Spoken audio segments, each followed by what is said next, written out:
dice piano piano, stringimi forte e stammi più vicino. Se ci sto bene, sarà perché ti amo. Io canto al ritmo del dolce tuo respiro, è primavera, sarà perché ti amo. Cade una stella, ma dimmi dove siamo. Che te ne frega, sarà perché ti amo. Oh zio, come stai? No, on fait les choses proprement. Oh, ciao ragazzi, come state? Sono Roberto il Tigro. Ah, et Maurizio del Prosciutto. Et nous nous réunissons pour un nouvel épisode du Régime des Actifs en compagnie d'un invité exceptionnel, Exceptionnel. Chi n'est d'autre que Massimo Investore. Massimo Investore. Assolutamente. Ciao Alors. a tutti. Comment vas-tu, Massimo? Très bien, bah merci de m'avoir et de m'accueillir. C'est Oui, super. alors c'est Max investisseur. Vous pouvez le trouver sur Twitter, hein, des très bons tweets orientés sur la qualité et l'actualité économique. Est-ce que tu veux te présenter succinctement? Ouais. Du coup, Max, et je fais des tweets qui parlent, bah, comme tu dis, d'analyse fondamentale, d'entreprises que j'aime bien, surtout grosse cap, mais j'essaye de faire découvrir aussi des entreprises sympas. Voilà, investisseur de long terme, je l'espère en tout cas. Et avec la particularité de parler aussi des boîtes italiennes, ce qu'on ne voit pas forcément beaucoup sur le Twitter francophone. Ouais, c'est vrai, bah, les boîtes italiennes, bah, on va en parler un peu plus aujourd'hui, mais la Borsa Italiana, qui est une bourse qui est vraiment beaucoup plus petite que la bourse française, pas forcément à raison, puisqu'il y a vraiment des entreprises de qualité qu'on va voir. D'ailleurs, moi je tiens à ajouter qu'aujourd'hui la bourse de Paris et la bourse de Milan, c'est quasiment les mêmes bourses. Pourquoi? Parce que toutes les deux sont intégrées dans Euronext, très belle entreprise Chapeauté par... dont nous parlons assez souvent sur Twitter. Eh bien, les amis, nous avons la joie de vous retrouver aujourd'hui pour un portefeuille thématique, pour une émission du Doigt Mouillé spéciale. Je te laisse annoncer le thème, mon cher Maurizio del Prosciutto. Le spécial pays de la Dolce Vita, j'ai nommé l'Italie. Et donc lançons le jingle. C'est la rubrique du Doigt Mouillé. La rubrique du Doigt Mouillé. La rubrique du Doigt Mouillé. La rubrique du Doigt Mouillé. This is not financial advice. Qu'on mettra au montage. Del dito bagnato. Il dito bagnato. Il dito bagnato. L'ajoute au jingle. Ah oui. Eh ben, attends, je te le fais en ASMR. Il dito bagnato. Il dito bagnato. Et bon, dans ce cas, moi je dis, vous connaissez le principe.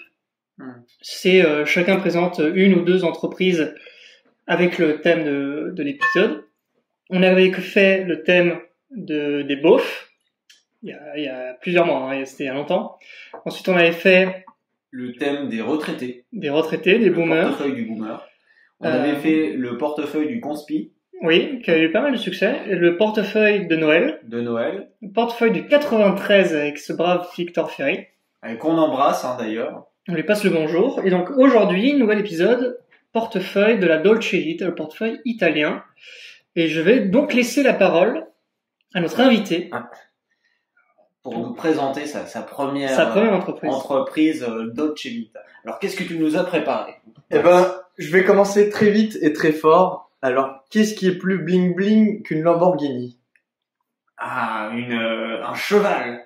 J'aurais dit une Rolls-Royce, à la rigueur. Eh non, c'est bien loin de ça, c'est un yacht Lamborghini. Ah, Et je vais parler de l'entreprise qui s'appelle The Italian Sea Group. Sea Group, comme Comme la mer. Absolument. Excellent. Donc une entreprise qui n'est pas la plus grosse de son secteur, mais qui est un leader mondial de la construction navale de luxe. Un peu comme on a, je sais plus comment il s'appelle, c'est Katana. Katana, ouais, en France. Alors Katana, c'est plus les catamarans à mon avis. Ouais. Mais là on parle de yachts de toute taille, mais surtout des gros yachts. Et on a cette entreprise donc sur un marché qui est quand même assez intéressant puisqu'on a une bonne croissance de 6 à 7% par an sur l'industrie. Mhm.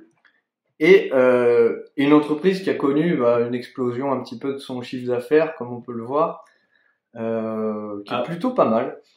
Ah oui, quand même, sur les 3 dernières années, bon, c'est pas forcément significatif, mais le chiffre d'affaires en annualisant, on est de l'ordre de 54% de croissance. Ouais, pas mal. Sur combien d'années? Alors sur 3 ans, hein, c'est Ouais. pas énorme, mais c'est suffisamment significatif pour qu'on le souligne. Ouais, alors c'est pas historiquement le plus gros constructeur italien. C'est pas le plus gros, mais c'est celle qui a certainement la plus grosse croissance et qui a des fondamentaux solides. Et pour en parler un petit peu plus, elle a, on va dire, 3 ou 4 marques, dont Technomar, qui fait justement ce yacht Lamborghini, et on a MacGregor par exemple qui arbore ce yacht avec Grasse. Alors, est-ce qu'il y avait des petites soirées avec feu Berlusconi sur les yachts De Lamborghini? de Lamborghini? Peut-être pas avec MacGregor, hein, mais... Alors, on oublie MacGregor, on prend directement Mohamed Esposito. Ah oui. Bah oui, après le tracteur Lamborghini, on a donc le yacht. Parce que tu sais, à la base, ils faisaient des tracteurs. Les tracteurs, hein, je ne le savais pas. Ils en font toujours, hein, mais c'est plus Ils en font, ouais. c'est la marque, mais c'est plus la maison Lamborghini qui les font. C'est ça. Et donc, grosso modo, on a des belles marques, et on a surtout des belles capacités de production qui sont quand même le cœur du métier. Finalement, c'est d'avoir une échelle assez suffisamment grande pour pouvoir produire ces yachts qui font parfois 70 mètres de long. À 70 mètres de long, ça doit nécessiter des sacrés coûts d'entretien. Mais Ouais. ils en vendent beaucoup des yachts chaque année?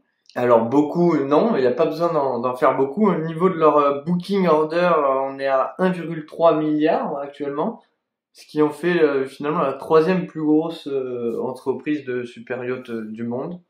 Sachant que les 2 premières?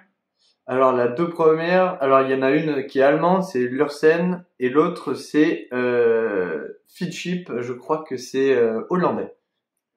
C'est notamment la boîte qui a dû faire le yacht de notre ami le CEO de Amazon. Ah, Ah, de Jeff Bezos. Ah, c'est plus un yacht, c'est un continent. Mais alors, d'ailleurs, moi j'ai une question pour vous, parce que moi je suis toujours assez surpris quand je vois les images des vendeurs de rêves sur Internet ou même à la télévision en voyant ces grands yachts, et moi ça m'a jamais vraiment branché le yacht, et pourtant c'est dans l'imaginaire collectif un truc génial. Et est-ce que si vous aviez beaucoup d'argent, eh bien, est-ce que vous achèteriez plutôt un yacht ou plutôt autre chose? Et ben moi je crois que acheter non, ça c'est sûr, vu les coûts d'entretien et puis ce que j'en ferais non, mais le louer pourquoi pas. Ouais. Après je sais que par exemple The Italian Sea Group font des très beaux yachts voiliers notamment. Ah oui. Qui sont beaucoup plus élégants que le yacht Lamborghini. Je sais pas si on a des personnes qui nous écoutent qui ont des yachts Lamborghini, mais On a quelques retraités qui nous écoutent, mais pas tant que ça. Alors moi, plutôt que de parler, je me ferais inviter, tel ce cher Thierry Breton, dans la découverte, qui se faisait inviter par Bernard Arnault sur son yacht, après avoir fait un saut dans son loft new-yorkais, tiré par son chauffeur. Alors Thierry Breton qui a coulé le groupe Atos. Ouais. Avant, il s'est fait une méga marge dessus et Ah mais il a fait grimper le avec cours, il a vendu ses un parts parachute doré incroyable. à tel point qu'on se demande si c'est pas des parts qu'il a vendues, mais plutôt des des ordinateurs directement et tous les capitaux propres de la boîte. Sacré Thierry, on l'embrasse, hein, on Ouais. aime beaucoup Thierry. Non, moi je l'embrasse pas. donc voilà, pour revenir brièvement, c'est à mon avis une belle boîte avec qui est prévisible sur 2 ans, parce qu'en gros ça met 2 ans pour fabriquer les yachts, dont l'order book est déjà fourni, et ça c'est appréciable. C'est court, 2 ans. Ils ont fort. Ouais, Pour un yacht. Après, pour les investisseurs, c'est pas mal de savoir. Ouais, non, mais je suis épaté par la célérité de cette entreprise. Parce qu'à mon sens, C'est sûr que faire travailler des Italiens sur. déjà, premièrement, et deuxièmement, t'as des clients qui, à mon sens, sont très exigeants sur ce genre de produit, qui vont demander une infinité de petits détails, de personnalisation. Puis bon, c'est des yachts Lamborghini. Bon, t'as déjà vu Lamborghini, la qualité? Alors, une voiture Lamborghini, j'ai déjà vu des Ferrari, des Lamborghini. Alors, par contre, j'espère que la qualité n'est pas la même que celle des voitures, parce que sinon, j'investirais pas dedans. C'est brandé Lamborghini. Ouais. C'est pas du tout Lamborghini Ouais. qui s'occupe de ça.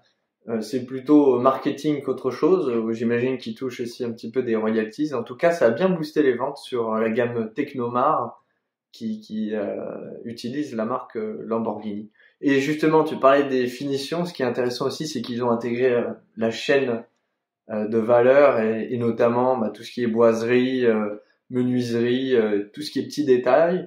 Et ça va tellement loin que la maintenance des bateaux, je crois que ça représente 12-13% de leurs revenus.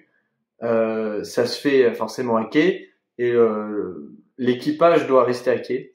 Et ils ont bâti toutes les infrastructures pour que l'équipage puisse finalement apprécier La Dolce Vita. la Dolce Vita italienne sur la côte ouest. Et donc avec tout ce qui est salle de sport, restaurant, etc. Ce qui va fidéliser finalement le preneur de décision à revenir faire sa maintenance sur le port.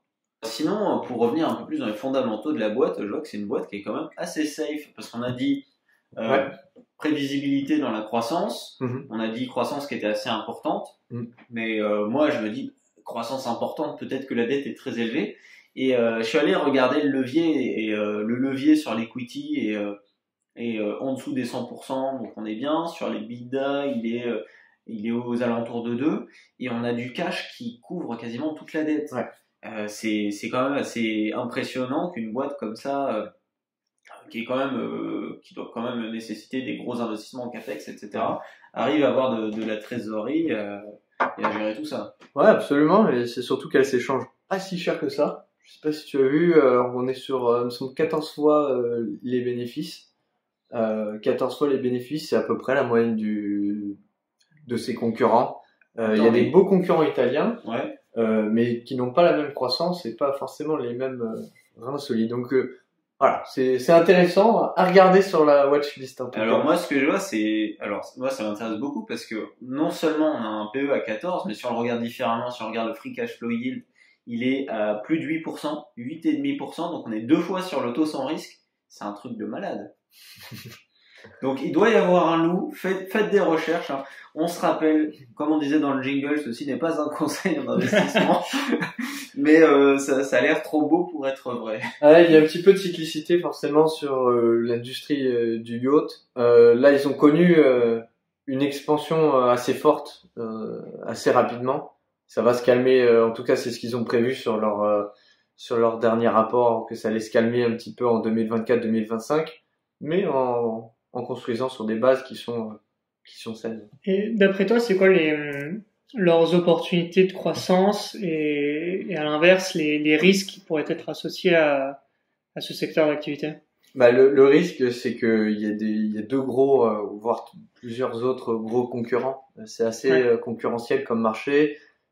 Il faut trouver les contrats. Il n'y a pas 10 000 acheteurs pour des yachts de plus de 50 mètres. Alors pour les yachts Lamborghini qui restent quand même petits par rapport au reste, ça va, mais il faut quand même les trouver. Et donc il faut être au goût du jour. Donc il faut se renouveler. Moi je vois bien un petit risque juridique, giga taxation des yachts et de tous les produits un peu de luxe polluants, style jet privé, évidemment ça. Je sais pas, l'autre jour on a enregistré un épisode sur la taxation des super profits qui est quand même ultra politisé. Là, techniquement, t'as la totale, le truc immense qui doit consommer une piscine d'essence toutes les demi-journées. Tant qu'on aura 1,5 actifs pour un retraité, moi je veux pas Et souvent les retraités fassent taxer les yachts. Et souvent en fait les gens qui achètent ces bâtiments, ils ont des montages fiscaux. Je sais, c'est un genre de foot connu, je sais plus comment il s'appelait, je sais pas si c'était Messi ou un autre. Ils s'étaient fait toper pour un montage fiscal qui consistait à créer une société fictive aux Bermudes, racheter le bateau dans le pays producteur et donc avoir des abattements et ainsi de suite. Il me semble que c'était Messi, ça. Messi, ouais, c'était pas un joueur français, bon, peu importe. En tout cas, moi, c'est ce que je verrais. Ouais, il y a peut-être ça. Après, ils sont aussi positionnés justement sur les yachts à voile. Ah oui, c'est vrai. Les yachts à voile qui sont un peu plus de mode donc c'est aussi à prendre en compte. Et qui pourrait même gratter une subvention. Presque. Alors moi, ce que je vois, c'est que la clientèle, c'est des ultra riches, hein, clairement, et des ultra riches, il y en a de plus en plus, de par la simple raison que on a le monde qui devient de plus en plus riche malgré tout. On a aussi des riches qui fuient certaines zones du monde pour venir en Europe. D'ailleurs, on a de plus en plus d'ultra riches en France qui ont fui des pays comme la Russie ou la Chine, comme quoi. Donc, pour l'instant, en tout cas, à l'horizon à moyen terme, il me semble pas forcément brumeux pour ce genre de boîte. Après, il y a la cyclicité dont tu parlais. Il faut s'attendre je pense, à des revenus qui soient assez irréguliers, bien que prévisibles. Tu me fais penser à ce week-end, j'étais au Gobelin, à l'école des Gobelins. Il y avait une exposition avec tous les ateliers et les étudiants qui présentaient leurs écoles. Donc, tu avais les joailliers, les horlogers, la céramique, la verrerie, etc. Et tu avais la mode également. Et tu avais les équipes de Hermès, les équipes les artisans de Chanel. Et il y avait un couturier de chez Chanel qui présentait son parcours et disait il y a toujours des opportunités parce que ce sont des femmes riches qui achètent chez nous et les femmes riches, il y en aura toujours et elles seront toujours riches, donc c'est à peu près la même logique. Alors moi je vous propose sur ce de sauter sur la prochaine entreprise. On est sur notre yacht Lamborghini, on fait un drift sur le lac de Côme. Sur le lac de Côme, très bien, sur le lac de Côme. Bon, moi je préférais quand même sur la mer Méditerranée pour se retrouver à Rome, parce que quand même les femmes sont plus jolies à Rome que dans le nord. Et qu'est-ce qu'on trouve dans toutes les rues de Rome? Attends, des jolies filles, des bombes atomiques avec des énormes obus, et c'est pour ça qu'on a besoin d'aller chez Leonardo. D'accord. Et donc Leonardo, pour ceux qui connaîtraient pas, c'est une entreprise de la défense. Donc aujourd'hui, qui s'échange à 23,64 €. Et c'est une entreprise qui a fait un x4 depuis le début de la guerre en Ukraine. Hein.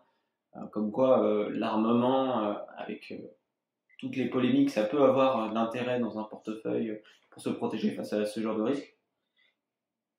C'est une entreprise qui est très grosse, qui a l'équivalent de 50 000 employés, qui a des actionnaires un peu partout dans le monde, notamment en Amérique du Nord. J'étais assez surpris de voir que plus de la moitié de l'actionnariat était en Amérique du Nord. Et bon, dans ça, il y a des institutionnels, mais il y a aussi des États. Et c'est une entreprise qui, aujourd'hui, est pas forcément très chère, qui va avoir un PER en forward qui est aux alentours des 14 et qui, par rapport aux revenus actuels, est aux alentours des 14. Et c'est une entreprise qui a une market cap, disons, qui est assez raisonnable. On est sur du 13 milliards. C'est pas du gros géant américain, c'est pas du gros du Lockheed Martin. Du Lockheed Martin, c'est pas non plus du Thales, mais on n'est pas sur de la small cap non plus. À côté de ça, c'est une entreprise qui, à côté de ces 13 milliards de market cap, va avoir un chiffre d'affaires qui est aux alentours des 15 milliards. C'est se rendre compte quand même de la valorisation par rapport à l'activité. Et qui va avoir une croissance qui est un peu comme dans toutes les boîtes, qui est un peu celle de toutes les boîtes du militaire, hein, si vous comparez ça à Thales ou à Lockheed, qui est assez faible. On est sur du 4% annualisé depuis 4 ans, mais qui va être capable d'augmenter ses marges et d'augmenter aussi le BNA par des rachats d'actions.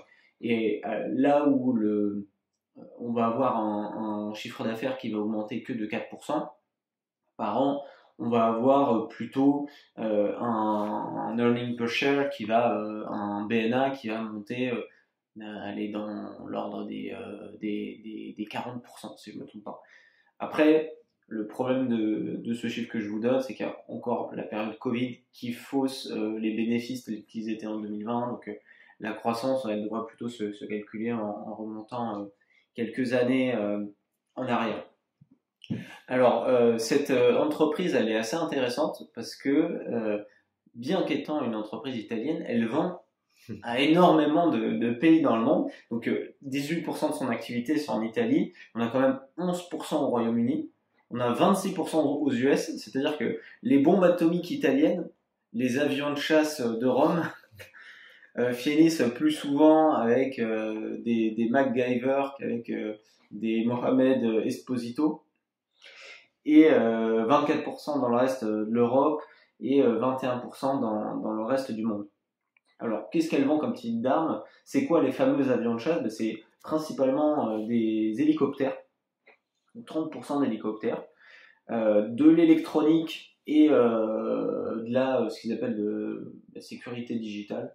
Donc l'électronique, ce qui veut dire que en soi c'est un concurrent de Thales, hein, qui est peut-être le premier en termes d'électronique au niveau européen et un des premiers dans le monde. Et à côté de ça, 19% d'avions et 4% de ce qu'ils appellent des aérostructures. Donc ça, c'est peut-être des satellites. Si vous connaissez ça, n'hésitez pas à nous mettre ça dans les commentaires. C'est là tout ce qui permet au parc des avions de pouvoir décoller, atterrir, alors, suivi radar. Moi j'avais pensé à ça, mais en lisant leur présentation annuelle, ils parlaient de satellites, de trucs comme ça. C'est possible. Donc voilà. Après, à côté de ça, c'est une entreprise, comme je vous disais, qui est pas chère et qui est une entreprise de l'industrie, donc qui a en fait un peu tous les symptômes des grosses entreprises industrielles comme elle, c'est-à-dire des marges qui vont être assez faibles. On est sous les 10%, hein. On est sur des marges de 6%. Si vous comparez à Thales, qui est considérée comme une entreprise exceptionnelle, je crois que Thales, leur marge est plutôt sur du 9-10%. On va avoir un capex qui va être très important, donc qui est aux alentours, je crois, des 6% du chiffre d'affaires. Donc vous faites 6% de 15 milliards, ce qui est quand même énorme. Et c'est une entreprise qui va avoir une dette qui va être assez élevée. On parle d'une dette qui représente 2 EBITDA et une trésor qui depuis peu a assez bondi. Alors j'ai pas compris pourquoi, je sais pas si c'est une erreur, mais peut-être qu'ils ont eu peut-être qu'ils ont vendu des actifs et qu'ils ont récupéré du cash, je ne sais pas. Et donc, est-ce que cette entreprise est intéressante et pourquoi elle sera intéressante? Moi, je pense qu'elle est assez intéressante parce qu'aujourd'hui, dans le contexte de la guerre en Ukraine, avoir un bel avion de chasse italien sur son yacht, c'est pas forcément une mauvaise idée, sauf que le problème, c'est que les entreprises militaires sont assez fortement valorisées quand on est sur les entreprises militaires françaises. Thales, aujourd'hui, ça doit s'échanger peut-être à 24 fois les bénéfices. On a Dassault Aviation et Dassault Systèmes qui sont assez chers. Et à côté, avoir un Italien qui est capable d'augmenter ses marges, qui est assez diversifié à l'échelle mondiale et qui est beaucoup moins cher, ça me semble être intéressant. Tout du moins. Alors, je sais pas, est-ce que toi, tu avais déjà entendu parler de Leonardo, mon cher Maurice? Oui. Un peu comme quand en France, t'entends parler des Rafales, en Italie, t'entends parler de Leonardo. Mais je savais pas qu'ils faisaient tout autant de choses, donc c'est assez impressionnant. Les États-Unis, c'était 26%. 26% d'activité. Et l'activité en Europe, est-ce que tu as le détail pays par pays ou pas? Alors non, on a l'Italie. L'Italie en premier? Qui est en premier, donc c'est 18%. Oui, l'armée italienne doit se fournir principalement chez eux. Le Royaume-Uni, ça va être 11%.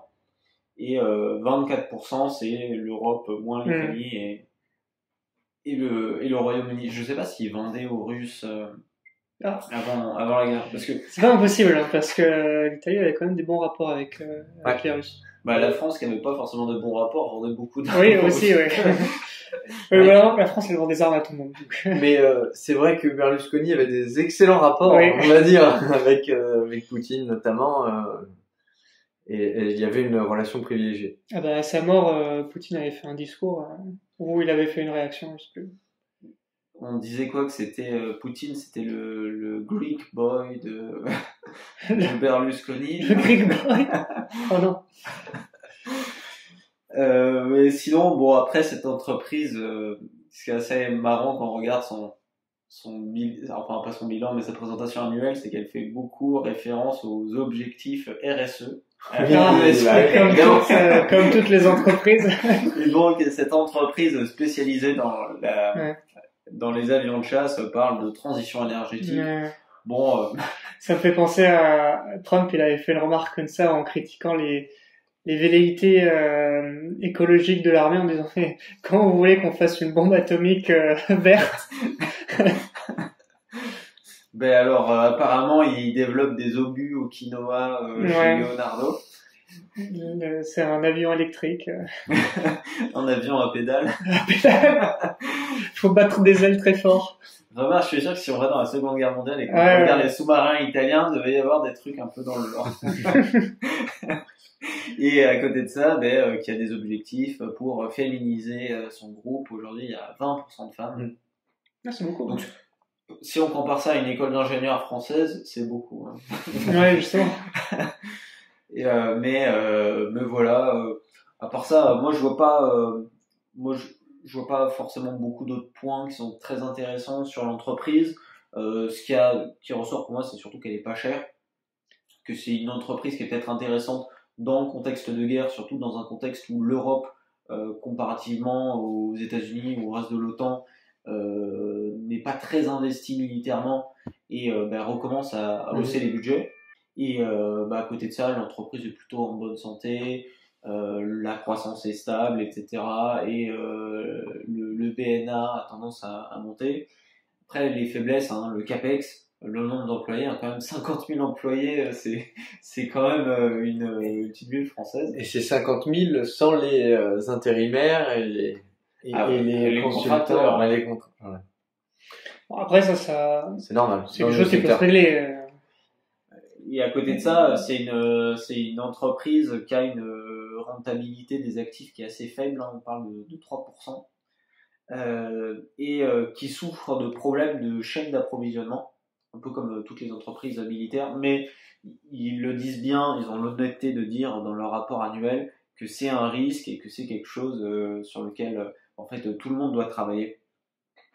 Et dans les différentes tendances d'avenir qu'ils évoquent, alors il y avait bien sûr l'augmentation des dépenses militaires qui ont augmenté de 7% par an depuis le début de la guerre en Ukraine à l'échelle mondiale.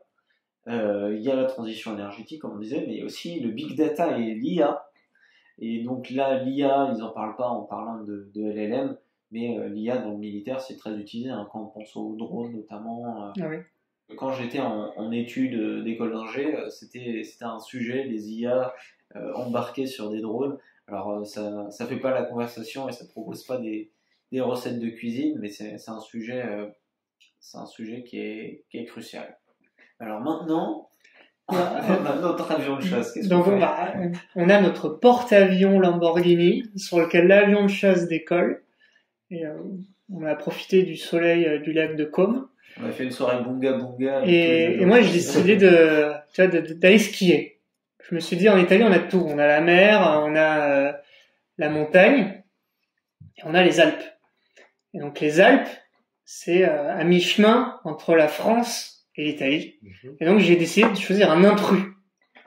Et j'ai décidé de parler d'une entreprise française, mais italienne. Ah, j'ai une idée. Kering. Moncler. Moncler, évidemment. Bon, alors Moncler, vous le trouvez sous le ticker MONC, M-O-N-C. Aujourd'hui, elle s'échange à 64 €. Et depuis janvier, elle a fait plus 16%. Le PR se trouve à 30. Et donc on a un dividende qui est trimestriel et qui est de environ 30 centimes. Ce qui est assez rare pour les entreprises européennes, le dividende trimestriel. C'est une entreprise qui, si vous voulez, depuis, si on parle purement du prix de l'action, a fait plus de 250% depuis 2017. Donc je vous le disais, plus 16% depuis janvier. Et donc c'est une entreprise de luxe qui vend principalement des doudounes, mais aussi des bonnets et d'autres produits de mode. Donc plus particulièrement, c'est le groupe Moncler.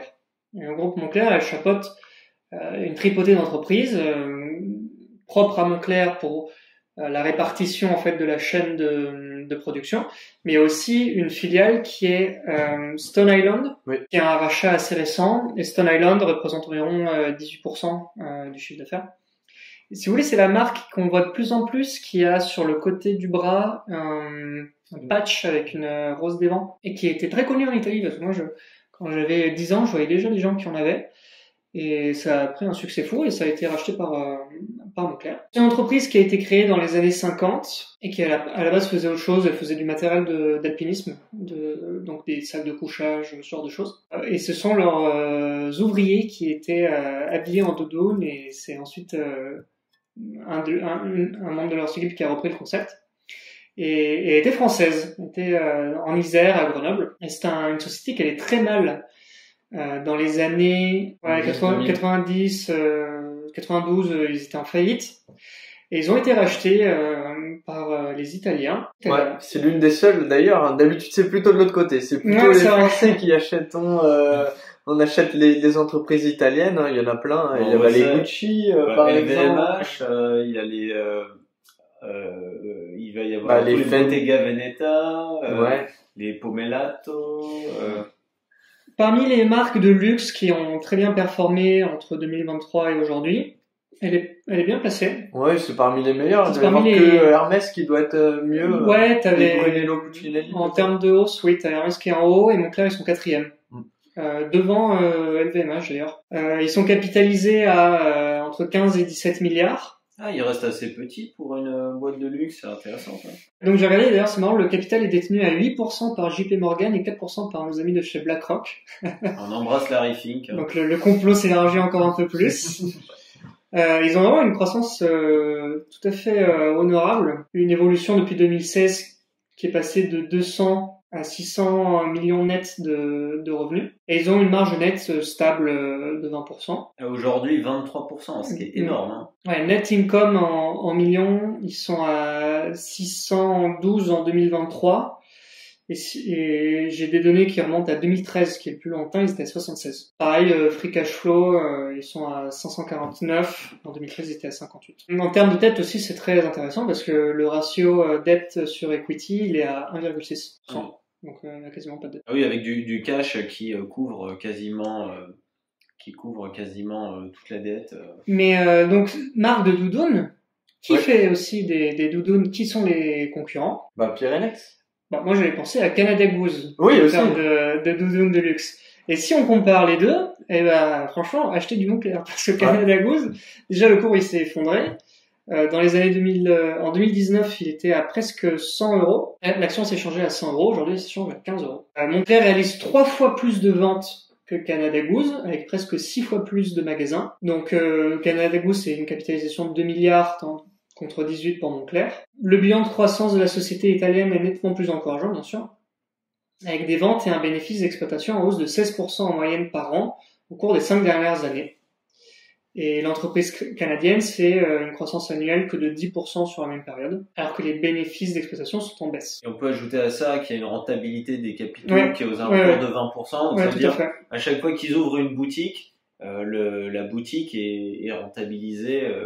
C'est 25%. Alors il y a des choses intéressantes chez Moncler parce que du coup en termes d'avantages comparatifs sur le marché, c'est évidemment la marque et la fidélité de la clientèle. Et donc une marque, ça se construit, ça s'entretient et surtout ça se protège. Et comment ça se protège? Ça se protège avec des mécanismes de propriété intellectuelle. Et donc Moncler a massivement investi dans la protection de sa pays. Oui, tu souris, pourquoi? Les affreux brevets. Ah oui, alors là c'est plus du droit des marques. Les brevets c'est les créations industrielles, c'est pas la même chose. Ils ont réussi en ce moment dans l'intelligence artificielle pour le scrapping sur Internet. Ils ont réussi à faire fermer un truc comme 300 000 annonces sur l'année 2023. Et ils ont une ribambelle d'avocats et d'équipes dédiées à l'API qui font des procès à la pelle. Mais à part ça, c'est pas très diversifié parce que t'as certes, géographiquement ça l'est. Bon, ils font une grosse partie de leurs chiffres en Asie, mais ils sont implémentés à peu près partout. Quand tu regardes la liste des filiales, ils en ont sur chaque continent, dans chaque pays. Sinon, en termes de produits, t'as Moncler et t'as Stone Island, mais il n'y a pas grand-chose en plus. Donc peut-être en termes d'opportunités de croissance, moi j'aurais vu des potentiels futurs rachats, Ouais, développement de la marque. Tu le disais tout à l'heure, la dernière acquisition, et la seule d'ailleurs qu'ils Ouais. ont fait, je la trouve particulièrement intéressante.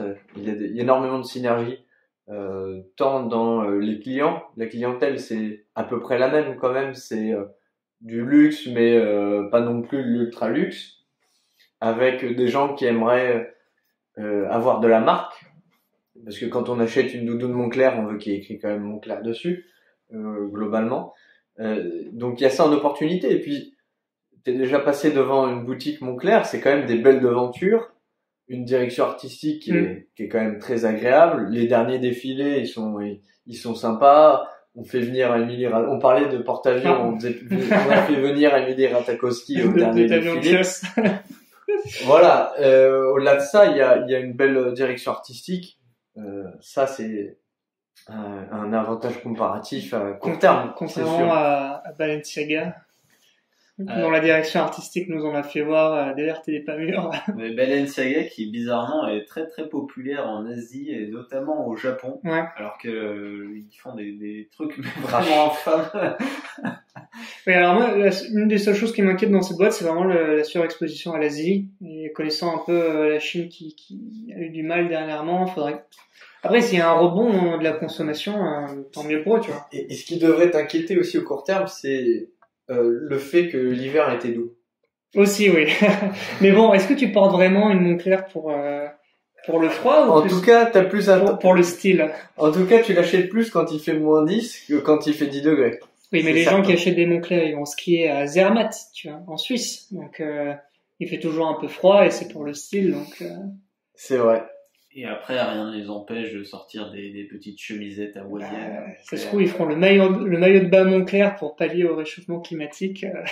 Donc de Zermatt à la côte ouest dans le yacht Antibes. Lamborghini en Vespa. Moi, j'attends le rachat de Pierre et Vacances. Nous étions sur notre yacht Lamborghini en pleine soirée bunga bunga avec nos avions de chasse.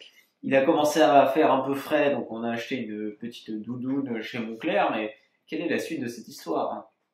Eh ben, il y a aussi l'hélicoptère qui nous amène quelque part. Tu vas nous dire ça un petit peu plus? Tu veux pas nous... Mais je sais pas quelle action tu veux dont Oui, tu veux c'est parler. à ton tour de faire un. Ah, c'est d'abord, pardon. Ah oui, on a fait un tour. Je l'ai pas En fait, pensé. faut que tu inventes la suite J'y de avais l'histoire. pas.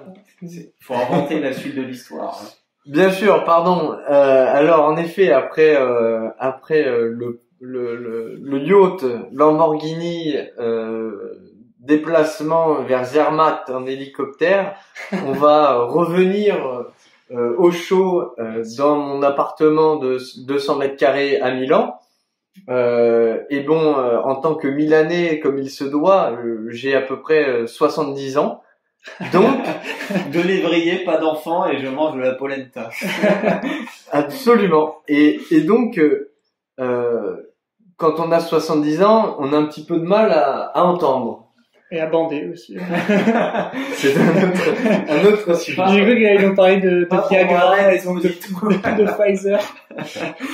Et donc, à Milan, quand on a un peu de mal à écouter et à entendre, eh ben, on s'achète des appareils auditifs. Et les appareils auditifs, il y a le leader de l'appareil auditif, qui est italien, évidemment, et qui s'appelle Amplifon. Amplifon. Ah, Amplifon, et c'est connu, bien sûr. Les petites marionnettes. C'est faux.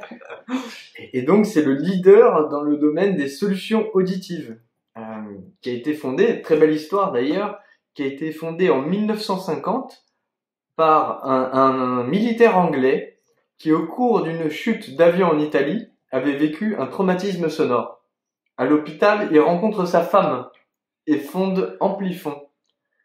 Et ensuite, l'histoire fait que le groupe est à travers 25 pays, 9300 centres et près de 19 400 collaborateurs.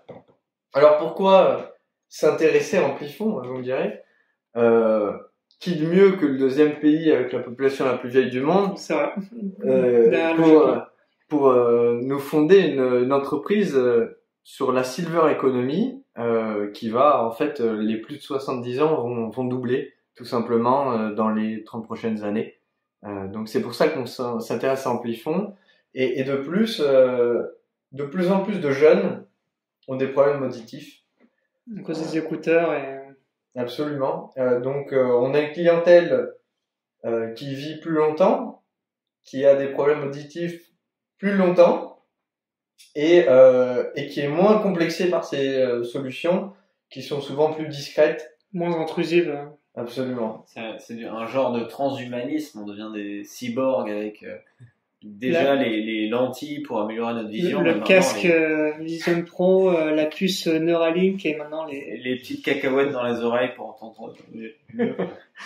Et donc là, cette industrie, c'est une croissance d'environ 15% par an. Donc c'est quand même un driver exceptionnel, 15% par an. C'est-à-dire que même si on fait à peu près aussi bien que le marché, ben on croît très vite.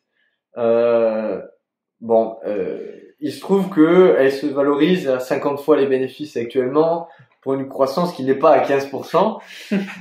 Mais ça reste à regarder. Qu'est-ce que vous en pensez? Alors sur la valorisation, souvent la valorisation en fait, ça faut pas forcément s'y arrêter parce qu'il faut tenir compte de la croissance. Et moi, ce que j'ai tendance à faire maintenant, c'est je regarde juste la rentabilité à l'instant T et je regarde avec des hypothèses de croissance ce que ça donnerait si on était dans 5 ans. Et là, quand même, avec une croissance qui est au-delà des 15%, donc là tu me parles de la croissance sur le chiffre d'affaires, mais il faut voir que sur le BNA, c'est encore plus important. C'est pas forcément une mauvaise idée d'acheter une entreprise si valorisée. Le risque souvent, c'est en fait, est-ce que la croissance va être aussi bonne que ce qu'elle a été par le passé? T'as regardé un peu les concurrents? Ouais, il y a des concurrents, notamment suisses. Il y a Sonova Holding qui fait globalement pareil, qui elle est beaucoup est valorisée de façon un peu plus rationnelle, on va dire. Et qui a un bilan comme tout chez les Suisses. Ouais, qui a un bilan un peu plus sain, il me semble, et une meilleure profitabilité, il me semble autour de 17% de marge nette, ce qui est intéressant, mais ce qui n'est pas le cas d'Amplifon pour le moment. Alors évidemment, ils jouent aussi de l'effet réseau. Amplifon, ils ont d'autres avantages compétitifs et points positifs à regarder. Alors forcément, on se base sur la grande tendance qui est quand même appréciable, de se dire que oui, il va y avoir plus de seniors et qu'ils vont plus s'équiper le plus tôt possible. Donc ça, mais forcément. Mais aussi moins de jeunes pour produire les équipements. Donc, ouais, et à un moment, s'il y a moins de jeunes et s'il n'y a pas assez d'actifs, il va falloir pour moins financer les vieux et donc ils pourront plus acheter les et bon, la silver economy, on a tous vu Orpea. Orpea, c'était le chouchou des CAC 40. Orpea, je me suis dit plutôt que d'acheter un ticket de loto, je vais acheter une action Orpea, elle coûtait 13 balles. Ça a quand même fait moins 18%. C'est possible de shorter Orpea ou ils ont bloqué le...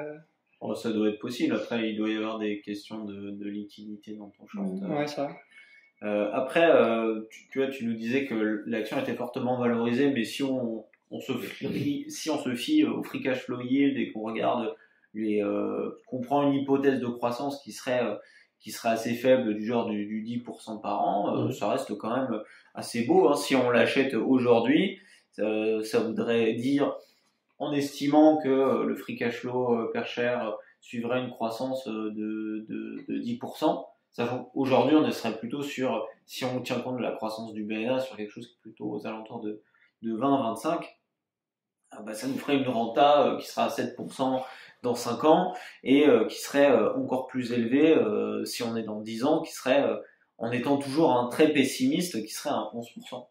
Ouais, alors sur la croissance, c'est la croissance de l'industrie qui est autour de 15%. J'ai pas la croissance dans mes notes d'Amplifon. Alors moi je l'ai et alors encore une fois avec le biais c'est un nombre limité d'années, mais sur les 4 dernières années en annualisant, Amplifon que j'ai perdu, hein, bien sûr. C'était 18%. Ah oui, quand même. C'était 18%. Après, il y a peut-être l'effet Covid, hein, encore une fois, qui biaise un peu la croissance qu'on a eue sur les 4 dernières années. Ouais, plutôt négativement dans leur cas, puisque ils vendent surtout à travers leur boutique.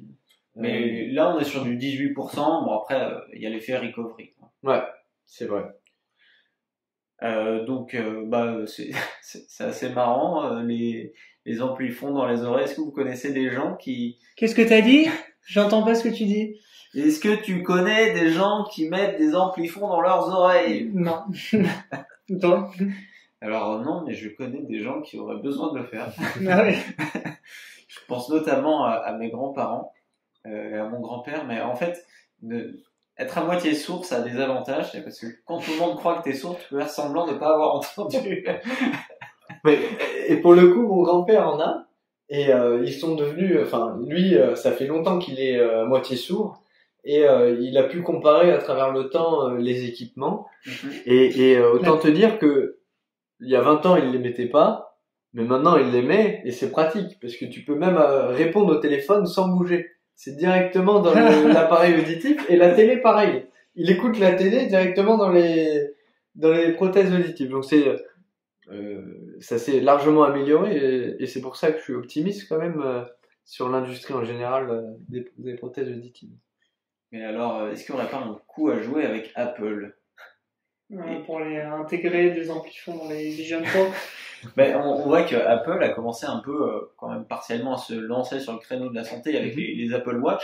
On pourrait envisager que qui commencent aussi à faire des appareils auditifs avec leurs AirPods. Hein. Aujourd'hui, j'ai l'impression que tout le monde les utilise, ou en tout cas ceux qui les utilisent. J'ai vu un truc tourner sur Twitter. Apparemment, il y a un gars chez Apple, ils ont breveté les AirPods qui captent les ondes cérébrales, un peu sur le système de Neuralink, etc. À voir ce qu'ils vont faire avec. Si j'étais un conspi, je dirais c'est pour avoir des meilleures stats et des données personnelles sur toi. Mais c'est assez impressionnant. Tu voyais l'image, machin, avec des capteurs partout. Tu mets ça dans ton oreille. Après, du coup, cette boîte, ça représente quoi en termes de marché? C'est que l'Italie Non, pas du tout. Elle est sur 25 pays différents. Alors, principalement en Europe. Hein. Tu as pu voir déjà des boutiques Amplifon ici en France. Mais ils sont globalement assez bien diversifiés. Forcément, avec des disparités d'équipements selon les pays. On va dire qu'il y a moins de monde en proportion qui vont s'équiper en Inde qu'en Europe, pour le coup. Mais des pays généreux comme la France remboursent l'appareil, et donc c'est là où le marché. C'est Macron hein, qui a fait rembourser ce genre de truc. Oh, ça devait être déjà avant, je pense. Ouais. Moi, je pense qu'il y a un coup à jouer avec les JO. Après la cérémonie d'ouverture avec Nakamura, on aura peut-être tout un tas de nouveaux clients.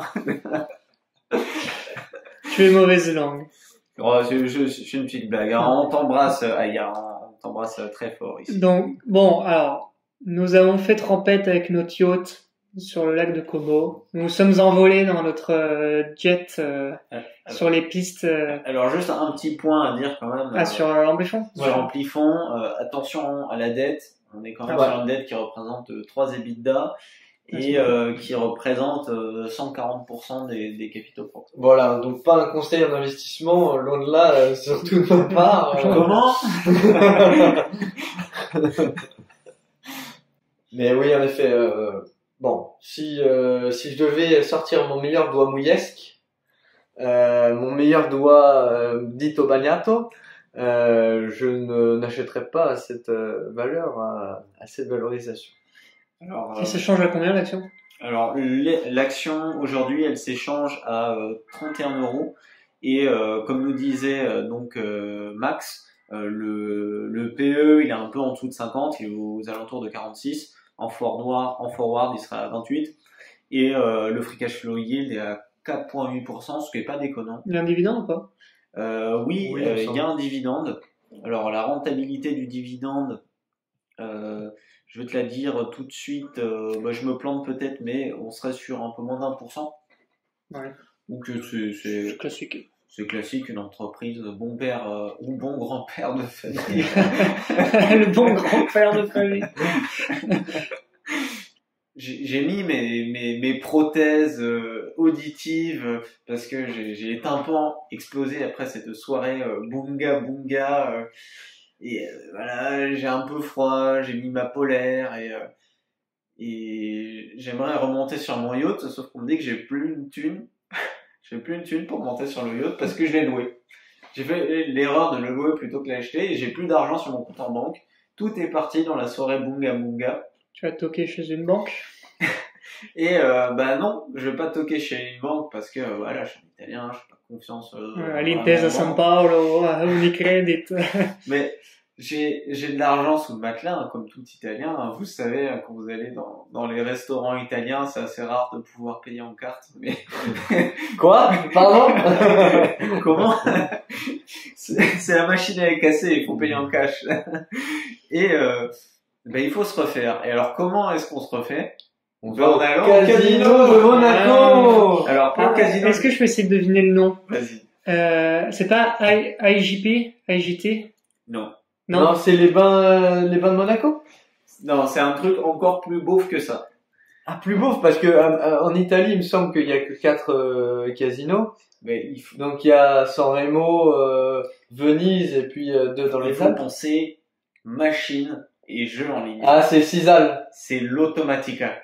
Ah, c'est pas Sisal. L'Automatica. Ok. Et en fait, l'Automatica, c'est un peu... Ah, c'est le bingo alors. Alors, c'est plein de choses, l'Automatica. L'Automatica, c'est un peu un équivalent de la française des jeux, mais ça serait l'italienne des jeux. Et c'est un conglomérat de différentes marques de jeux d'argent. Donc, parmi lesquels l'Automatica, en fait, la maison mère, mais aussi Betflag, Goldbet, Better et Planet Win. Donc différentes marques que je ne connaissais pas mais que connaissent très bien les ménagères italiennes apparemment. L'activité se concentre principalement en Italie, hein. C'est pour ça que c'est pas forcément connu à l'international. Et ça c'est une sacrée entreprise du vice. Hein. C'est une entreprise qui est là pour vous faire miroiter les poches. Alors vous pouvez décider d'être un pêcheur fautif et de perdre votre argent que vous donnez à l'Automatica, ou être un pêcheur encore plus fautif et posséder l'Automatica, qui s'échange aujourd'hui à un peu plus de 10 €. Donc le ticker c'est ltmc.mi. Et alors cette entreprise est assez intéressante parce qu'ils ont un business model particulier où ils ont à la fois des machines de jeux physiques et en ligne. Et en fait, tu peux utiliser le même compte entre tes machines physiques et machines en ligne. Ce qui fait qu'en fait, ils ont tout un écosystème dans lequel les gens sont prisonniers. Et à côté de ça, ils vont faire des synergies entre les différentes marques où ils vont utiliser les mêmes logiciels propriétaires sur les différentes marques pour segmenter les données des clients, pour réussir à les cibler. Ils vont avoir plusieurs types de clients. Ils vont avoir celui qui est expérimenté ou celui qui est un peu plus un joueur occasionnel. On a celui qui est plus orienté par le sport pour faire des paris sportifs en mode allez l'OM ou allez le PSG, et de l'autre côté les gens qui sont plus intéressés par le gaming.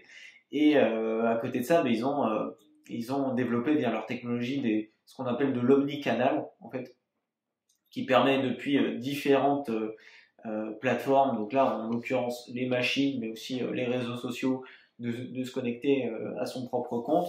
Et ils ont des fortes barrières à l'entrée et une bonne rétention. Alors cette entreprise, elle est particulièrement attrayante pour sa croissance. Elle a une croissance du chiffre d'affaires qui a été fantastique, hein, sur les 4 dernières années. Donc encore une fois à ajuster en ajoutant les 2-3 années avant. On parle sur les 4 dernières années en annualisant de 60% de croissance du chiffre d'affaires par an. Ah oui. En plus de ça, c'est une entreprise, si vous la regardez et vous regardez le PER, vous allez avoir l'impression qu'elle est un peu chère, mais c'est une entreprise sur laquelle il ne faut pas regarder le PER, c'est une entreprise sur laquelle il faut regarder le free cash flow, qui est beaucoup plus élevé que le PER, et ça c'est systématique, c'est comme ça chaque année. Et en regardant du coup le free cash flow comme indicateur plutôt que les revenus, en fait, on a une marge bénéficiaire qui est aux alentours des 17%, qui est assez élevée. On a un ROE, si on remplace l'earning par le free cash flow, qui est aux alentours des 57%. Ah oui. Donc ça veut dire que tous les 2 ans, ils ont déjà réussi à refaire leur equity. Mais après, si on tient compte de la dette et qu'on fait Oui, bien sûr. le rendement sur assets, c'est 11%. Mais 11%, c'est quand même énorme. Hein. On aimerait avoir autant de boîtes qui ont du 11% en ayant de la dette. Et à côté de ça, l'entreprise aujourd'hui, elle a un free cash flow yield qui est aux alentours de 10%. Ouais. Donc 10%, c'est en gros, c'est ce que vous donne le crédit agricole qui fait pas de croissance. Ou vous donne le très joli Stellantis. Et cette entreprise, en fait, ce qui est aussi assez intéressant, c'est que ils ont des coûts de production qui ont tendance à baisser chaque année parce qu'ils ont tout internalisé. Alors ils ont des machines, mais ils font énormément de jeux en ligne. Et ce qui est intéressant, c'est quand vous développez vous-même vos propres logiciels, une fois qu'ils sont développés, ça scale et le nombre de clients augmente. Il n'y a pas de licence à payer. Il n'y a pas de licence à payer, etc. Mais bon, il y a un gros capex. Là, il me semble que le capex sur les revenus, il est à plus de 7%. Et ça demande quand même qu'ils aient beaucoup d'ingénieurs, beaucoup de contrats, etc. Mais bon, ils ont que 1800 employés. Hein. Pour une entreprise qui génère autant d'argent, donc une entreprise quand même qui a une market cap qui a 2,7 milliards, bon, c'est de la mid-cap. Hein.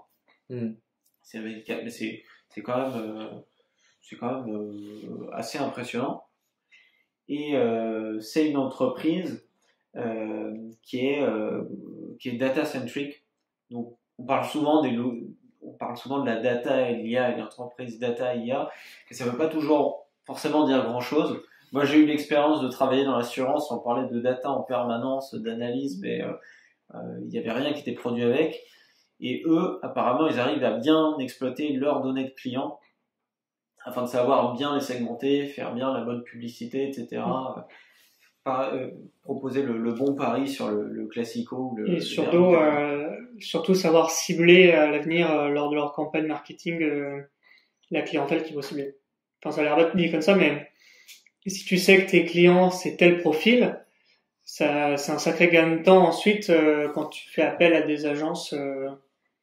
Et c'est assez intéressant parce que je te disais qu'ils avaient mappé les différents profils de clients. Donc ils ont un axe qui va du casu à l'expérimenté, un axe qui va du gaming au sportif. Et en fait, chacune des marques de leur portefeuille de marques sont spécialisées sur une combinaison d'un de ces deux axes. Ils vont avoir du coup Bentley qui va être entre le gaming et le casu. Entre l'expérimenté et le gaming. On va avoir l'Automatica qui va être entre le gaming et le casu. Ils vont avoir Goldbet et Better qui sont pour les gens expérimentés et qui s'intéressent au sport. Ils vont avoir Planet Win pour les casus qui s'intéressent au sport. Et ça, le fait qu'ils aient segmenté leur base, tu l'as vu sur leur site, ceux qui se vantaient de ça? Alors c'est la façon dont ils le présentent dans leur présentation, annuelle. Qui est assez bien faite. C'est important. Alors, risqué quand même de dévoiler cette info parce qu'avec les législations sur les données personnelles, tu peux te prendre un gros redressement de l'administration.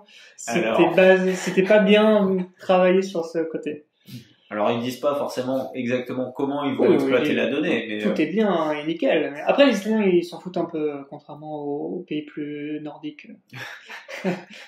Moi j'avais surtout la question de à quoi est due cette croissance. Est-ce que c'est réglementaire? Est-ce qu'ils ont eu la licence et le droit de commercialiser depuis peu et donc forcément le marché est libre ou avec que quelques concurrents? À quoi c'est dû finalement? Mais alors, moi j'ai l'impression que la boîte est cotée depuis pas très longtemps. Elle est cotée depuis début 2020, si je me trompe pas. À vérifier. Ce qui fait aussi que c'est une entreprise qui est plus jeune et qui est plus dynamique, qui a dû sans doute recevoir des capitaux, qui a procédé à des acquisitions et qui de par les synergies dont on a parlé plus tôt, est capable en fait, d'augmenter assez rapidement sa croissance. Et à côté, quand on lit la présentation, ce qu'ils nous disent, c'est que c'est surtout leur capacité à faire de l'omnicanal, à avoir d'un côté les machines, de l'autre côté le site internet, et de faire aller les gens qui vont sur les machines sur le site internet, inversement, les gens qui viennent d'internet, les faire aller sur les machines. Ils ont vraiment bien amélioré leur rétention, ils sont bien meilleurs dans le ciblage. Et la question, c'est est-ce qu'une croissance comme ça va rester telle quelle? Bah, forcément, il faudra. Bon, le marché italien, c'est en tout cas sur le pari en ligne, ou en tout cas le gambling, le online gambling, c'est le deuxième plus gros en Europe. C'est qui les premiers pays de l'Est? Je crois que c'est la France. C'est possible. Ça m'étonnerait pas, avec tous les Winamax. Ouais, je sais que la France est gros, l'Italie est gros, la Suède aussi proportionnellement est gros. Et bon, évidemment, j'imagine que l'Allemagne, vu sa population, doit être intéressante. Mais oui, l'Italie et les Suédois, le UK aussi, c'est c'est des joueurs, quoi. Dans l'Italie, des casinos avec des slot machines, t'en as Ouais, tous les tabacs. Tous les tabacs, ouais, tous les coins de rue, t'as une machine. Et puis t'as les bingos aussi, ouais. et les lotos de quartier, en fait, qui sont partout. Mais du coup, même problème qu'avec Amplifon, qui est la clientèle? Est-ce que c'est des petits vieux et ouais. donc ils claquent leur retraite dans les slot machines et donc on dépend du système par répartition ou est-ce qu'ils arrivent à cibler de plus en plus de jeunes, notamment avec le gaming et le sport? J'imagine qu'en tout cas sur le pari sportif, c'est plutôt jeune. Et sur le pari en ligne, ça doit être plutôt jeune par rapport à leur clientèle phare qui est physique. Ouais. Les schedines. Ouais, c'est ça. Après, il y a aussi le phénomène de la ménagère avec ces jeux. Hein. On a tous vu les succès des Candy Crush, et de tous les jeux à la con qui étaient sortis. Les microtransactions. Avec les microtransactions. Et moi, ça m'étonnerait pas que dans le tas, il y ait énormément de personnes, je sais pas, de ménagères qui s'ennuient, hein, tout simplement, et qui ont de l'argent à claquer.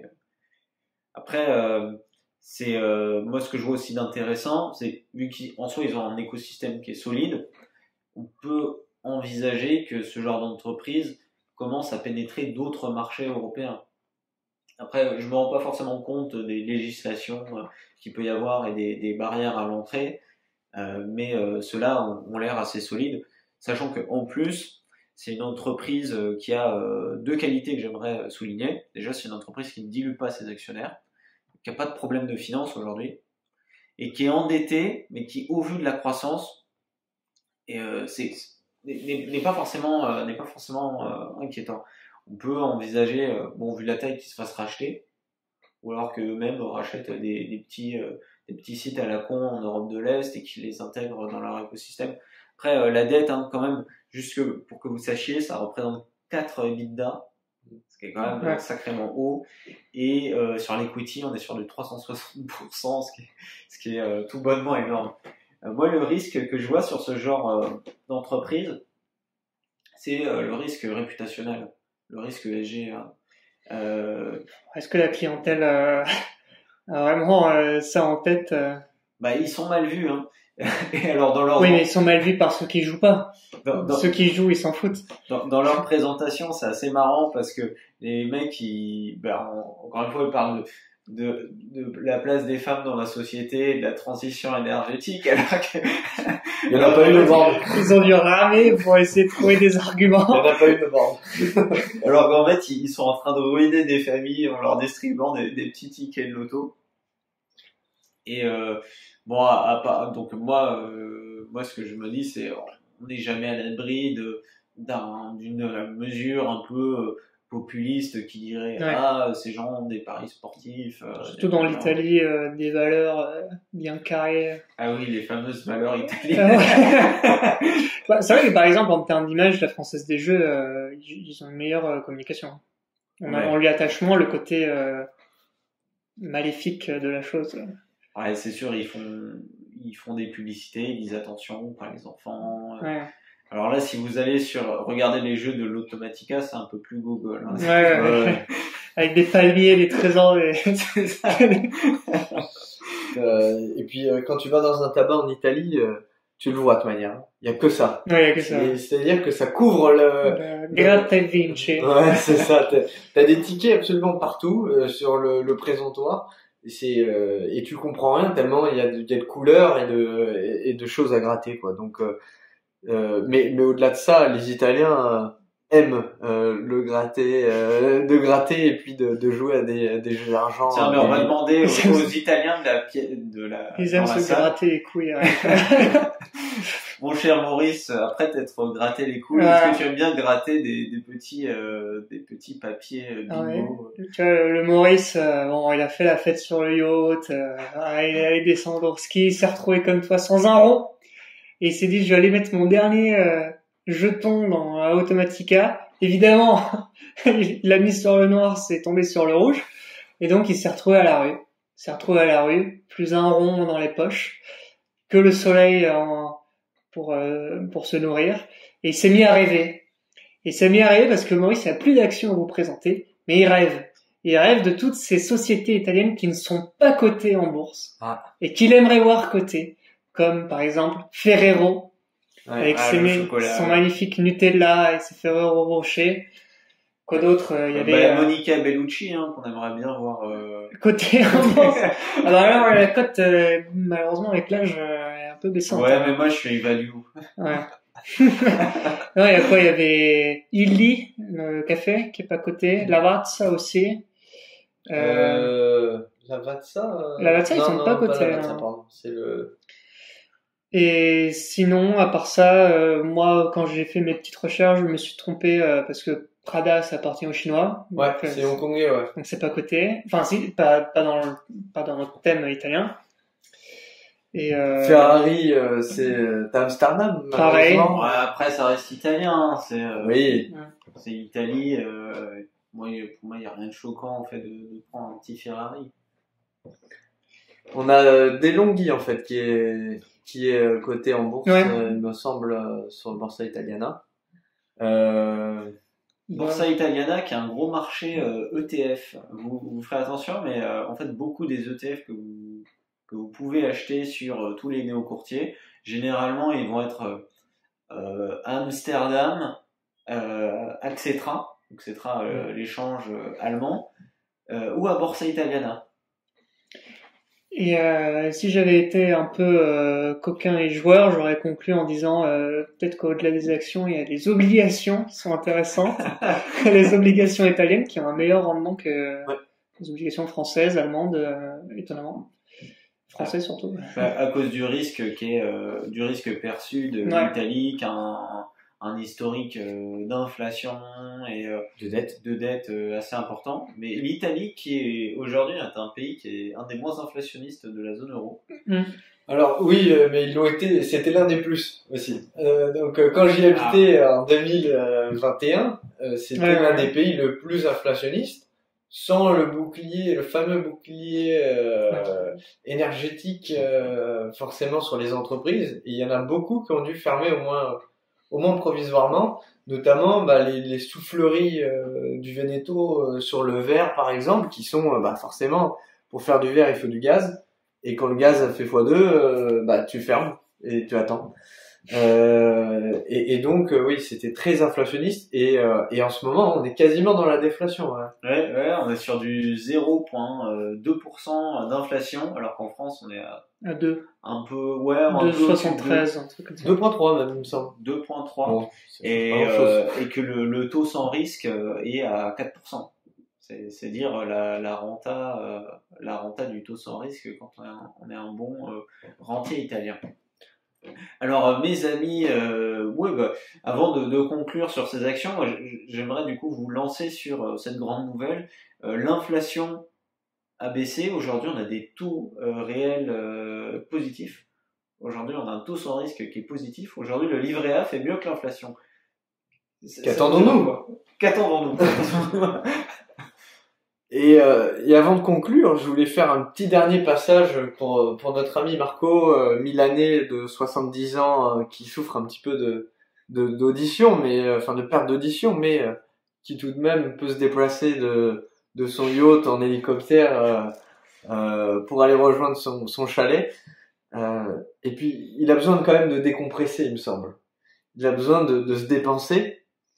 Et donc, il a besoin de faire un petit peu de sport, notre Marco, pour pouvoir ouvrir sa chemise Brunello, sa chemise Brunello Cucinelli. Il a besoin de faire du sport. Et donc, il achète son équipement chez Technogym. Ah, Technogym, oui, qu'on retrouve dans toutes les salles de sport, Technogym, Absolument. C'est une belle entreprise française, une belle aventure entrepreneuriale française. Donc c'est de l'équipement sportif de salle de sport ou aussi chez le particulier, plutôt quand même haut de gamme, hein, on va pas se mentir, qui a été fondé donc par Nerio Alessandri avec son frère et donc qui ont amené l'innovation, le design italien et finalement cette belle histoire entrepreneuriale aux quatre coins du globe. C'est un peu le Apple de la musculation. Moi, je dirais presque le Marco Polo. Hein, ils sont allés aux quatre coins du globe. Non, je connaissais pas du tout. Bah, en fait, juste Technogym, quand t'es dans certaines salles, tu regardes Ouais, la marque, sur la marque des machines. Ils sont italiens. Je savais pas qu'ils étaient cotés. Ouais, ils sont cotés et c'est assez bien valorisé quand même pour ce qu'ils font et pour leur croissance. Peut-être un tout petit peu trop selon moi, mais ils ont en tout cas su prouver et redresser la barre. Surtout si tu regardes leur historique de dette, ils ont très largement amélioré leur bilan au fil des années. Depuis une dizaine d'années et ils en font une entreprise solide en Émilie-Romagne, il me semble. Donc c'est assez intéressant, surtout à travers la tendance qui est aujourd'hui de vivre sainement, vivre en faisant du sport et puis bon, si on peut avoir des beaux équipements design italien.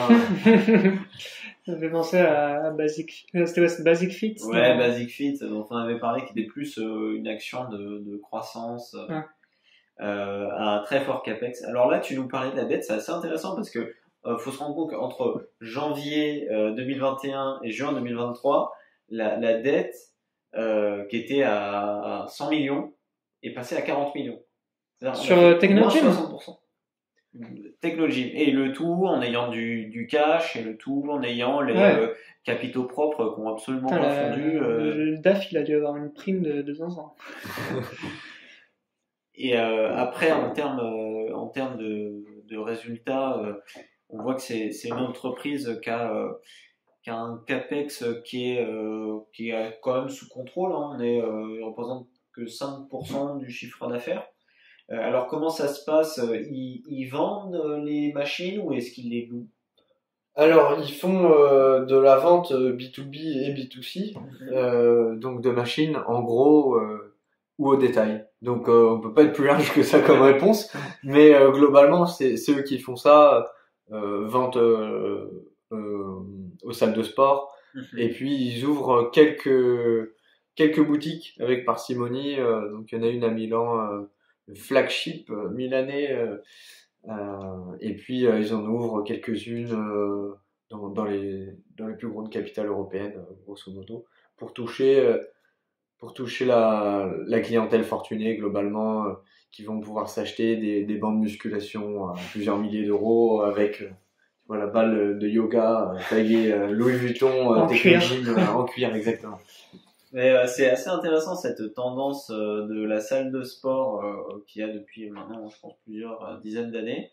Les gens font du sport, les gens font attention à leur corps. Alors, tout n'est pas parfait, bien sûr, mais c'est bien que les gens fassent attention à ça, essaient d'être en meilleure santé et de faire attention. Tu pratiques un sport, toi, Max? Un petit peu de foot, un peu de course à pied. Course à pied, voilà. Tout simplement. Et vous? Bah, depuis 2 semaines, non. Étant blessé, mais sinon de la gonflette et de la boxe. Anglaise. Alors, moi, je faisais surtout de la muscu jusqu'à ce que je découvre les cours de HIIT. Ah oui. auquel j'ai pu m'incruster, et je trouve ça génial, Ah ouais. limite. Et depuis, j'ai vraiment du mal à aller à la salle de sport parce que je vais tout le temps au cours de HIIT et je reviens après. Et il se trouve que exceptionnellement, j'y suis pas allé aujourd'hui, donc je vais rattraper en faisant du sport. Mais le HIIT, pour ceux qui connaissent pas, c'est une heure dans laquelle on fait des exercices avec très peu de pauses. C'est comme du fractionné en fait, hein. Et on travaille tout dans le corps. Et à la fin, on est épuisé, on n'a plus de force pour faire les exercices correctement. C'est vraiment très jouissif. Mot de la fin? Alors, le petit mot de la fin, moi je vous propose de choisir l'entreprise qui vous a peut-être le plus plu. En sondage, tu mets la... Bon, on verra.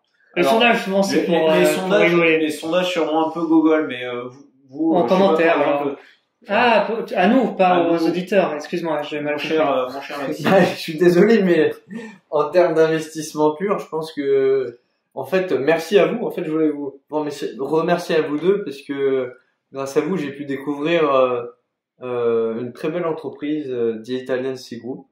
Et je pense réellement que je vais continuer à la suivre parce que ça peut être vraiment intéressant pour mon portefeuille. N'hésite pas à nous personnel. faire un petit fil sur Twitter pour récapituler tout ça. Ouais, absolument. Et d'ailleurs, j'ai déjà fait une analyse de Moncler. Je Ah sais ouais pas si tu l'as vu. Ouais. C'était ma première analyse fondamentale. C'était Moncler qui avait dû faire à peu près 2-3 vues, mais Eh ben, n'hésite pas à la repartager, alors. Absolument. Alors, on la mettra, On la... en lien, tu sais, sur Ouais, le on épisode. fera ça. Et peut-être avec l'entreprise de yacht d'ici là, si on a le droit à un fil. Ah, peut-être. Et alors toi, mon cher Maurice, J'irai jeter un coup d'œil. Rappelle-nous le nom. The Italian Sea Group. Italian Sea Group. The Italian Sea Group. Ils ont Italian Le Sea ticker, je crois que c'est TISG. Si je me... J'irai jeter un coup d'œil parce que ça a l'air intéressant, mais sinon, bon, j'aime bien Moncler. Oui, bah oui, forcément. Ça m'a l'air un peu plus safe quand même. alors moi j'ai un gros prisme couteau qui tombe en général, où les entreprises faiblement valorisées. Alors je partais sur l'Automatica avec une belle croissance, une bonne rentabilité, mais j'avoue que je suis pas très à l'aise avec l'éthique de la boîte, notamment le fait juste de voler les gens et de puiser sur les besoins primaires. Et j'aime beaucoup en fait The Italian Sea Group, qui est une très belle entreprise, qui est pas trop endettée, en plus qui est sur le créneau du luxe, qui est un créneau qui est quand même assez safe, hein, bon, qui est solide, bon, qui a sa cyclicité, etc. Mais Qui a des marges. là, en phénoménales. l'occurrence, ça me semble assez intéressant. Donc, je vais regarder un peu plus pour comprendre pourquoi l'entreprise est si faiblement valorisée, parce que ça me semble clairement trop beau pour être vrai. Mais si c'est trop beau pour rester si longtemps en prix si bas, ou une valorisation si basse, eh bien, je sauterai dedans à pieds joints. Et ben, sur ce, on te remercie à nouveau. Bah, merci à vous, les gars. Un plaisir de t'accueillir sur notre podcast. J'invite nos abonnés à aller s'abonner si ce n'est pas déjà fait au compte Twitter de Max Investisseur. Et d'ailleurs, il y aura le lien du compte Oui, dans la description, en que description. ce soit YouTube ou que ce soit Spotify. Hein. Tout le reste. Il y a le ribambelle des plateformes. Donc, Et il y aura le LinkedIn, la carte de C'est une crédit. catastrophe, notre LinkedIn, il est totalement vierge. Bon, pareil, on vous invite à nous lâcher un petit pouce ou l'équivalent en fonction de la plateforme. Nous envoyer un gros chèque, évidemment, pour qu'on puisse acheter nous-mêmes notre yacht. N'hésitez pas à voter à la question Dans le sondage. très réfléchie au sondage. Et un grandissimo bacio a tutti quanti. Ah, et attends, le slogan, hein, tiens. Alors, très bien. Est-ce que tu connais notre slogan? Il Il me passato è bene, il futuro C'est meglio. è meglio. Perfetto, Va bene, mamma perfetto. mia. E oggi sai, è un sabato